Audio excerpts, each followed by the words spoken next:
Hello beauties, இன்றைய பதிவில் நாம் பார்க்க போது என்னன்னா, தையல் இயந்திரத்தை எவ்வாறு உபயோகிக்க வேண்டும் என்ற உபயோக முறையை தான் இன்றைய பதிவில் பார்க்க போகிறோம். தையல் இயந்திரம் வாங்கியிருப்போம், தையல் இயந்திரத்தை பற்றி எதுவுமே தெரியாமல் இருப்போம். அப்படிப்பட்ட முக்கியமான பிகினர்ஸுக்கு தான் இந்த பதிவு. இதற்கு முந்தைய பதிவில் தையல் இயந்திரம் தோன்றிய வரலாற்றை பற்றி தான் நான் சிந்தித்தோம். இன்றைய பதிவில் தையல் இயந்திரத்தை உபயோகிக்கும் முறை எவ்வாறு என்பதை பற்றி தான் சிந்திக்க போகிறோம். நாம் ஒரு தையல் இயந்திரத்தில் அமர்ந்தவுடன் நாம் நிமிர்ந்து உட்கார வேண்டும். முதலில் நிமிர்ந்து உட்கார்ந்து விட்டு இந்த பேலன்ஸ் வீல் நம்மை பார்த்து, நாம் இருக்கும் திசையை பார்த்து சுழறுமாறு அமைக்க வேண்டும். இல்லை எதிர்ப்புறமாக சுழன்றதென்றால் இந்த நூல் அறுந்துவிடும். இரண்டாவதாக, ஒரு துண்டு துணியை எடுத்து மிஷினை நன்றாக துடைக்க வேண்டும். மூன்றாவதாக, ஊசி சரியாக பொருத்தப்பட்டுள்ளதா என்பதை பார்க்க வேண்டும். இந்த வெட்டு பகுதி வெளிப்புறத்திலும் மழுங்கிய பகுதி உள்புறத்திலும் இருக்கும். பார்க்கும்போது தெரியும் உங்களுக்கு. ஊசி சரியாக பொருத்தப்பட்டுள்ளதா, டைட்டாக இருக்கிறதா, சரியான லெவலில் இருக்கிறதா என்பதை பார்த்துவிட்டு இந்த பெல்ட்டையும் செக் பண்ணணும். பெல்ட்டு ரொம்ப லூஸாக இல்லாமல் பேலன்ஸ் வீல் நகரும் அளவிற்கு சரியான அளவில் இருக்கிறதா என்பதையும் சரி பார்த்து கொள்ளுங்க. நான்காவதாக, நாம் தைக்கும் துணிக்கு ஏற்ற கலரில் நூல் இங்கு பொருத்தப்பட்டுள்ளதா என்பதை பார்க்க வேண்டும். ஏனென்றால் நாம் தைக்கும் கலரில் தான் இந்த நூல்கள் அமைய வேண்டும். பிங்க் கலர் என்றால் பிங்கில் தான் இருக்க வேண்டும். என்ன கலரில் நாம் பயன்படுத்துகிறோமோ துணி, அதற்கு ஏற்றமாறு சரியான கலரில் நூல் அமைக்கப்பட வேண்டும். ஐந்தாவதாக, tension screw, tension spring, tension disk சரியாக இருக்கிறதா என்பதை பார்க்க வேண்டும்.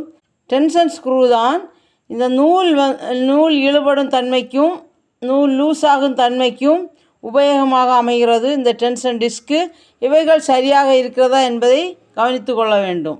ஆறாவதாக, பெடல் பிளேட். இது லூஸ் ஆகாமல் ஃபிட்டிங் ஆட்டு நீட்டாக இருக்குதான்னு செக் பண்ணிக்கோங்க. ஏழாவதாக, நாம் தைக்கும் துணியின் அளவிற்கு ரெகுலேட்டர் சரியாக அமைந்துள்ளதா என்பதை பார்க்க வேண்டும். இது 3 இருந்துன்னா நார்மலான ஸ்டிச் விழும், 4 இருந்துச்சுன்னா கொஞ்சம் பெரிய ஸ்டிச் விழும், 5 இருந்ததென்றால் மிகவும் பெரியதான ஸ்டிச்சிங் விழும். அதற்கு சரியான அளவில் மாட்டப்பட்டுள்ளதா என்பதை செக் பண்ணிவிடுங்க. சில நேரங்களில் இது லூஸாக இருந்தால் கீழே இறங்கிவிடும், தையல் விழாது. உடனே பயந்து விடக்கூடாது. ஸ்டிச்சிங் ரெகுலேட்டரை செக் செய்தால் போதுமானது. ஸ்பூல் பின்னில் அமைக்கப்பட்டிருக்கும் நூலும் பாபின் கேஸ் தெரியும் இல்லையா, உள்ளுக்குள்ளாடி இந்த பாபின் கேஸில் அமைக்கப்பட்டுள்ள நூலும் ஒரே கலராக இருத்தல் வேண்டும். சரிங்களா? ஓட்ட பீத்தை எல்லாம் தைக்கணும்னா வேறு கலர் இருந்தாலும் பரவாயில்லை. புதிதாக ஒரு துணியை தைக்கும்போது ஸ்பூல் பின்னில் அமைந்திருக்கும் நூலும் பாபினில் அமைந்திருக்கும் நூலும் ஒரே கலராக அமைத்தல் வேண்டும். நாம் துணிகளை தைக்கும்போது நாம் இடதுபுறத்தில் அதிகமான துணியையும் வலதுபுறத்தில் தைக்க வேண்டிய அளவு துணியை மட்டுமே வைத்து தைத்தால் போதுமானது. இங்கு குறைந்த இடைவெளி இருப்பதால் அதிகமான துணிகளை இங்கே நுழைக்கக்கூடாது. இன்னும் ஒரு முறை, முதலில் நாம் தைக்க துவங்கும் போது பேலன்ஸ் வீல் நம்மை பார்த்து சுழல வேண்டும். அப்புறமாக அங்கே பார்த்து சுழன்றதென்றால் இங்குள்ள நூல் அறுந்துவிடும்.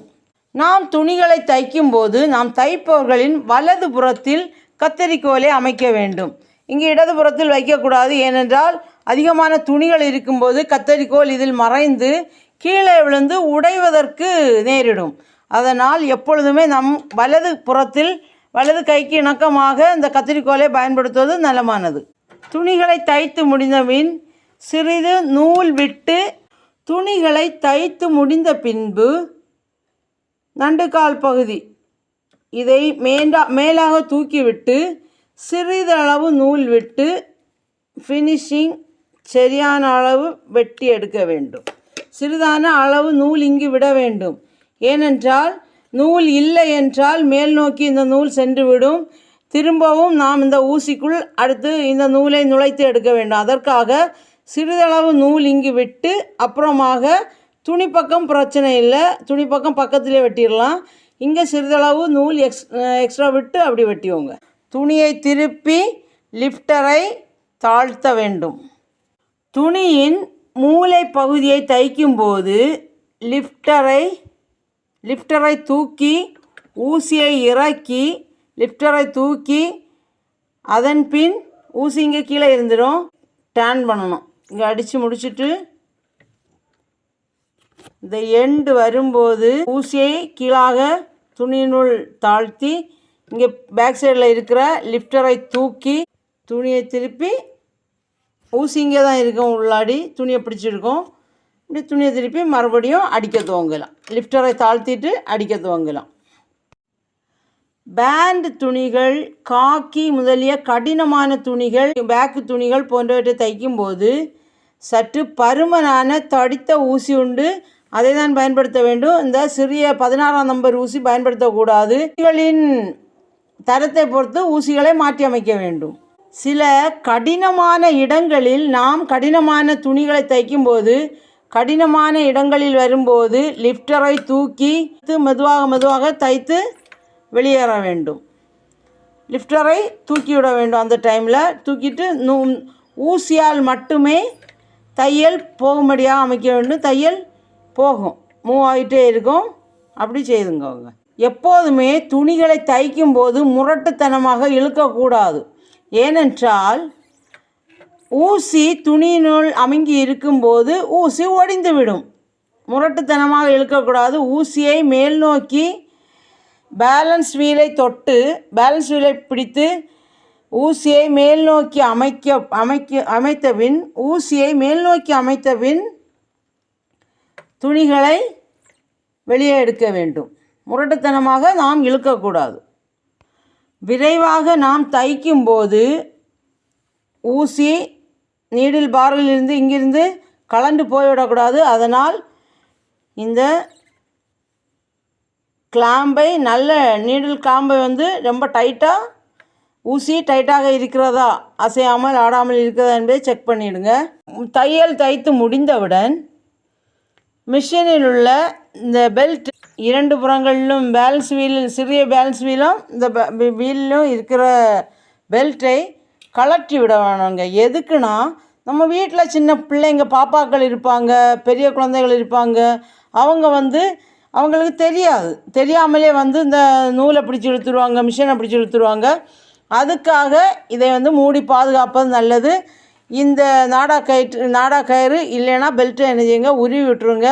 கலட்டி விட்டுட்டு அப்புறமா ஒரு துணியால் கவர் பண்ணுங்கள். இல்லைன்னா இதுக்கு கவர் இருக்குதுன்னா அந்த கவரால் கவர் பண்ணி பாதுகாத்துக்கொள்ளுங்க. சரிங்க பியூட்டிஸ், இன்றைய பதிவில் நீங்கள் தையல் இயந்திரத்தை உபயோகிக்கும் முறைகளை பற்றி தெளிவாக அறிந்து கொண்டீர்கள். தையல் இயந்திரத்தை உபயோகிக்கும் முறையை பற்றி அறிஞ்சிட்டீங்க. இது தையல் இயந்திரத்தை எவ்வாறு ஸ்டார்ட் பண்ணணும் அதையும் பற்றி அறிஞ்சிடலாம். முதல்ல நம்ம கண்ணை மூடி கொஞ்சம் நேரம் ஜெபிக்கணுங்க. எந்த ஒரு தொழிலை செய்தாலும் செய்யும் தொழிலை தெய்வம்னு சொல்லுவாங்க முன்னோர்கள். ஆனால் நாம் எந்த ஒரு இயந்திரத்தை மிதிக்கும் போதும் பஸ் டிரைவர்களானாலும் சரி தான், எலக்ட்ரீஷியனாக இருந்தாலும் சரி தான், ஒரு இயந்திரத்தை நாம் பயன்படுத்தும் போது எப்பொழுதுமே நம்முடன் இறைவன் துணை இருக்க வேண்டும். இறை துணை முக்கியமானது. அதனால் எப்பொழுதுமே நாம் சற்று ஜெபித்து விட்டு தான் நம்முடைய அன்றாட செயல்களை தொடங்க வேண்டும். நாம் துவங்கும் முன்னரே எப்பொழுதுமே ஜெபித்து விட்டு துவங்குங்கள். அப்பொழுது உங்கள் வாழ்க்கையில் மிக சிறந்த வெற்றியின் படிகளை எட்ட முடியும். வெற்றியின் கனிகள் நமக்காக இறைவன் திறந்து தருவார். நாம் மகிழ்ச்சி வெள்ளத்தில் மூழ்க முடியும். இப்பொழுது ஜெபித்து விட்டு நீங்கள் முதலில் செய்ய வேண்டியது ஒரு நியூஸ் பேப்பரை எடுத்துக்கொள்ள வேண்டும். நியூஸ் பேப்பர் நம்ம தினத்தந்தி நியூஸ் பேப்பர் தாங்க. நம்ம தினத்தந்தி நியூஸ் பேப்பர் வாங்குறதுனால தினத்தந்தி நியூஸ் பேப்பரை தான் நான் பயன்படுத்துகிறேன். ஜெபித்து முடித்த பின் முதலில் நாம் இங்கு நூல்களை போட தேவையில்லை. ரெண்டாவது துணிகளை அடிக்கும்போது தான் நூல்கள் பயன்படுத்தப்படும். முதல்ல இந்த வீலில் இந்த குட்டி வீல்லையும் பேலன்ஸ் வீலில் அப்படியே இதை மாட்டிவோங்க, நாடா கயிறை மாட்டிவோங்க. நாடா கயிறு இல்லைன்னா இந்த பெல்ட்டை மாட்டிவோங்க. நான் மோட்டர் பயன்படுத்தியிருக்கேன், அதனால தாங்க இந்த பெல்ட் இருந்துச்சு. இதை சேஞ்ச் பண்ணிட்டேன். ஏன்னா முக்கியமாக நான் படிக்கும்போது முதலிலே மோட்டரை படிக்கக்கூடாது. மோட்ரு ரொம்ப ஸ்பீடாக ஓடும். அந்த ஸ்பீடுக்கு நம்மால் அந்த ஸ்பீடுக்கு எப்பொழுது நம்ம ரெடி ஆகிறோமோ அப்பொழுதாங்க மோட்டர் பொருத்தணும். அதுக்கு முன்னாடி இந்த நாடா கயிறு இல்லைன்னா அந்த பெல்ட்டை மாட்டிடுங்க. இங்கேயும் கரெக்டாட்டு உள்பகுதியில் நீட்டாட்டு மாட்டிக்கோங்க. மாட்டிட்டு அப்புறமா மிதிக்க தொடங்குங்க. மிதிக்கணும். அதுக்கு முன்னாடி இந்த இது பாபின் கேஸை தனியாக எடுத்துடுங்க. எப்பொழுதுமே இந்த கத்திரிக்கோல் நம்முடைய வலதுபுறத்தில் இருக்க வேண்டும். மிஷினை தொடச்சிடுங்க நீட்டாட்டு.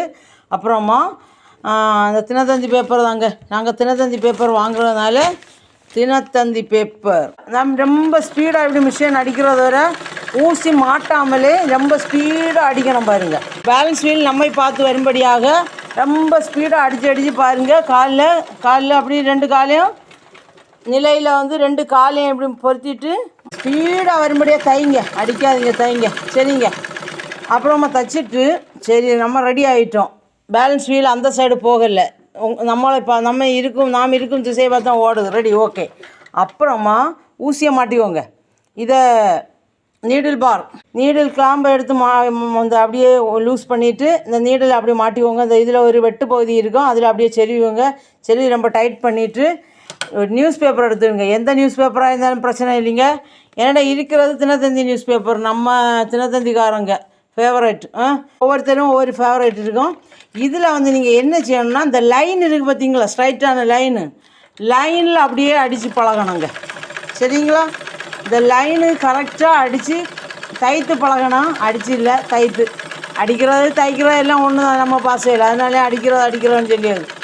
இதுக்கு மேலே அடிக்கிறோம் பார்த்தீங்களா, அதனால தான் அடிக்கிறோன்னு சொல்லியது. நான் மேக்ஸிமம் வாயில் அடிக்கிறோன்னு தான் வரும்.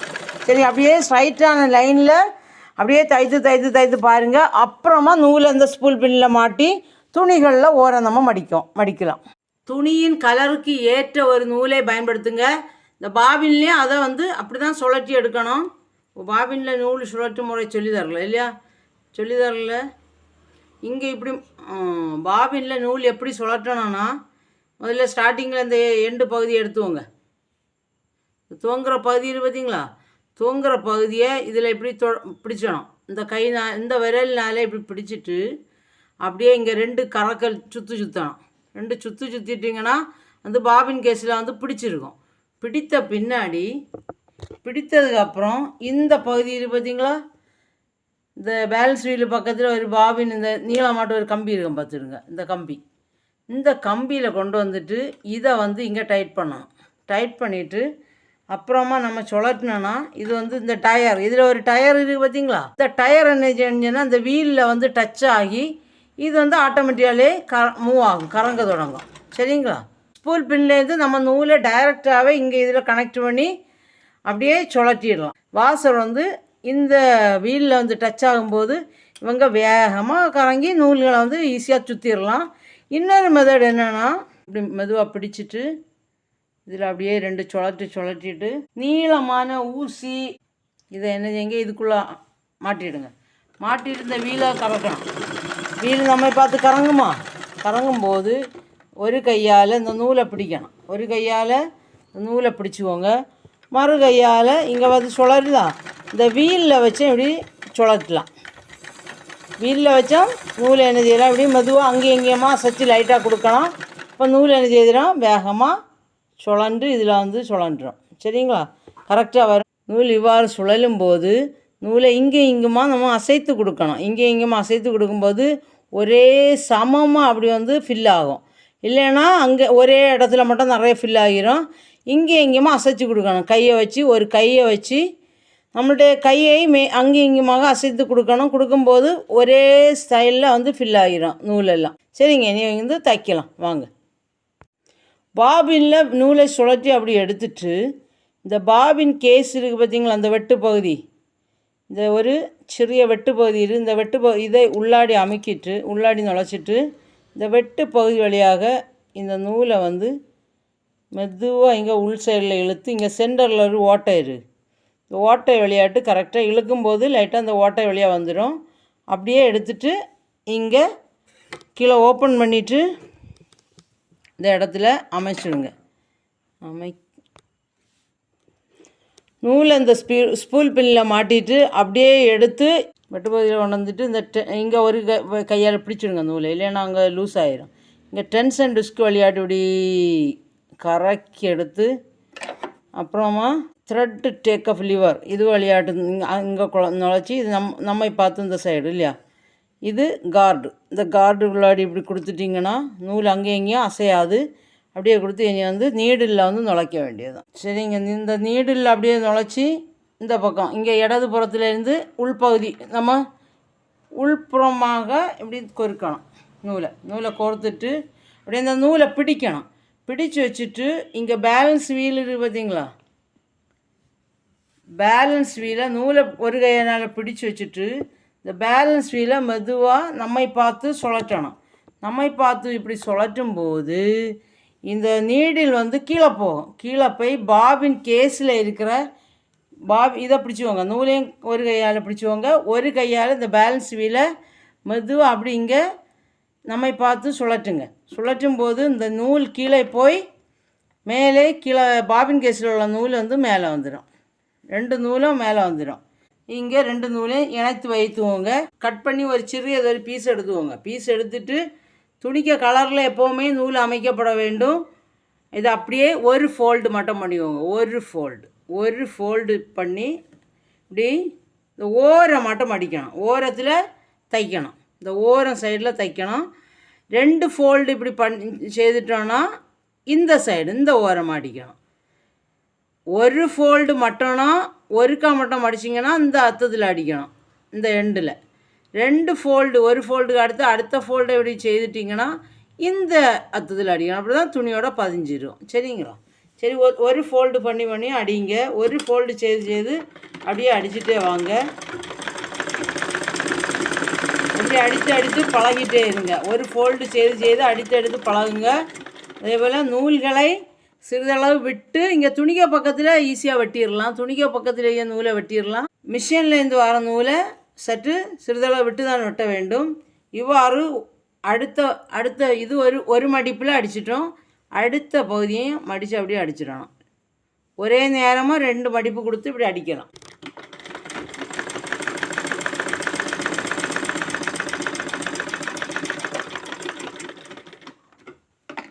இவ்வாறு அடிப்பது தான் ஓரத்தை நாம் மடக்கி அடித்து விட்டோம். சரியான ஃபினிஷிங் செய்யணும். இப்படி ஒரே அளவில் அமைக்க வேண்டும். இந்த ஓரங்களை மடிப்பது ஒரே அளவில் இருக்கும்போது அழகான தோற்றத்தை நமக்கு தரும். ஆனால் இப்போதெல்லாம் பைத்தியக்காரதனை மட்டும் மாறிட்டுங்க. அன்றைய காலத்தில் எல்லாம் நாங்கள் எல்லாம் சாரீஸ் எல்லாம் இவ்வாறு நீட்டான ஃபினிஷிங் பண்ணி தான் அணிவோம். ஆனால் இப்போது சாரீஸு ஷால்ஸ் எல்லாம் என்ன செய்தாச்சு, இப்படி வெட்டி கிழிச்சு அந்த காலத்தில் இப்படி கிழிஞ்சிருந்தால் என்ன செய்வோம்னு சொன்னால், ஐயே கேவலப்பட்டு போமே அப்படின்னு நினச்சிட்டு மற்றவங்க என்ன நினைப்பாங்க இவ்வாறு கிழித்து அணியும் போதுன்னு நினச்சிட்டு அந்த காலத்துல எல்லாம் கிழிக்க மாட்டாங்க. இந்த காலத்துல எல்லாம் கிழிச்சு இந்த மூட்டு பகுதியிலெல்லாம் கொஞ்சம் கீறல்கள் போட்டு நாம் அணிவது ஃபேஷன் ஆகிவிட்டது. எல்லாமே ஃபேஷன் தான். இப்போது ஈஸியாட்டு தைக்க வேண்டாம். தைத்து மடித்து அடிப்பதற்கு பதிலாக அங்கங்கே 5-6 வெட்டு போட்டால் போதும், எல்லாம் சரியாகிடும். ஆனால் தைக்கும்போது அது அமைதியாக இருக்கும். இவ்வாறு கீறி விடுறோம் தெரியுமா? கீறி விடும்போது சில இடங்களில் எங்கேயாவது ஒரு இடத்துல பிடிச்சி இழுத்துட்டுன்னு சொன்னால் நிறைய அது கீறி விட்டுரும். இது போல் பார்த்தீங்களா? அடுத்து டெய்லர்கிட்ட போனோம் தைக்கிறது. நீங்கள் படிச்சிட்டிங்கன்னா ஈஸியாக உங்களுக்கு தைக்கலாம். பார்த்தீங்களா? அதுக்கு வேண்டி தான் இது எவ்வாறு தைக்க வேண்டும். இவ்வாறு கீறி கிழித்து விடுவது இப்போ ஃபேஷன் ஆகினாலும் ஒரு புறத்தில் அதிகமாக இவ்வாறு கீறி விட்டதென்றால் அது வந்து சரியாகாது. சரிங்க, இதை நீங்கள் எப்படி தைக்கணும்னா அடியில் ஒரு நியூஸ் பேப்பரை கொடுத்துட்டு 2 பின்னை வச்சு கரெக்டாகிட்டு வந்து செட் பண்ணிவிட்டு இப்படி சிக்ஸாக் முறையில் அடிக்கணும். பார்த்துடுங்க, சிக்ஸாக் முறையில் அடிக்கும்போது தான் இது வந்து கரெக்டான ஒரு ஃபினிஷிங் கிடைக்கும் நமக்கு. சரிங்களா? இப்போ சிக்ஸாக் முறையில் தான் அடிக்க போகிறோம். வித்தியாசமாக நம்ம தைக்கணும். இவ்வாறு துணிகள் கிழிந்தால் நியூஸ் பேப்பரை அடிப்புறத்தில் பயன்படுத்திட்டு அப்படியே இதை 2ஐயும் ஒரு பின் பண்ணி அப்படியே ஒரு பின் எடுத்துவோங்க. பின்னால் அப்படியே அமைத்து பின் பண்ணிவோங்க 2 புறத்துலையும். இது அதில் இல்லைன்னா அங்கங்கே ஓடிடும். துணியை ஓடாமல் இருக்கணும்னா இங்கே பின் பண்ணி 2 புறத்துலேயும் பின் பண்ணிவிட்டு அப்படியே இங்கே சென்டருக்கு கொண்டு வாங்க. லிஃப்டரை அப்படியே தூக்கி இங்கே இந்த சைடில் கொண்டு வந்துட்டு இதுக்குள்ள அப்படியே நுழைங்க. நுழைச்சிட்டு 2 சேமாக இருக்கா? கரெக்டாக இருக்குதா? இங்கேயும் கரெக்டாக இருக்கும்படியாக அமைச்சிடுங்க. இல்லைன்னா ஒன்றுக்கு மேலே ஒன்றா இருக்கும், பார்க்குறதுக்கு நல்லா இருக்காது. கரெக்டாக இங்கே அமைச்சிட்டு அப்புறமா இப்படி பிடிக்கணும். 2 விரலால் அப்படியே வி ஷேப்பில் விரலை வச்சு இப்படி பிடிக்கணும். இந்த தையல் உள்ளாடி வச்சுட்டு அப்படியே இங்கே தைக்கலாம் பாருங்கள். இங்கே மேலேயும் கீழே, மேலேயும் கீழே, மேலேயும் கீழே, மேலேயும் கீழே, மேலே தூக்கணும். லிஃப்டரை மேலே தூக்கி மெதுவாக அடிக்கணும். கையை வி ஷேப்பில் வச்சுக்கோங்க தைக்கும்போது. இப்படி இங்கேயே மட்டும் மெதுவாக தைக்கணும். கையை வி ஷேப்பில் வச்சுட்டு அங்கும் இங்குமாக இந்த ஊசிக்குள்ளாடி கையை கொண்டு நுழைச்சிடாங்க. வி ஷேப்பில் வச்சுட்டு அங்கே இங்குமாக அடிங்க, தைத்து எடுங்க.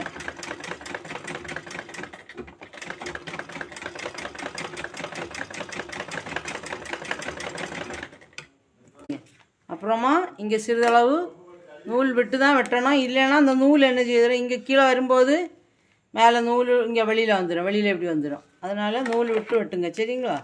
அப்புறமா நியூஸ் பேப்பரை கிழிச்சு எடுத்துக்கலாம். நியூஸ் பேப்பர் ஈஸியாக எடுத்துடலாம். இப்படி பின்னை ரிமூவ் பண்ணிவிடுங்க. 2 பின்னும் தேவையில்லை. இப்படி பார்த்திங்களா, நீட்டாகிடுது. கரெக்டாக ஃபினிஷிங் நீட்டாகிடுச்சு. இப்போ 2 துணியை இப்படி சேர்த்து அடிச்சிட்டோம்னா, இப்படி சேர்த்து அடிக்கும்போது இங்கே தையல் விழும். இந்த பகுதியில் ஒரு சுருக்கம் தோன்றும். இப்படி ஒரு சுருக்கம் வந்துடும். அந்த சுருக்கங்கள் வராமல் இருக்கிறது தான் இந்த பிளானு. இதை மெதுவாக நியூஸ் பேப்பரை கிழிச்சு விட்டுருங்க அப்படியே.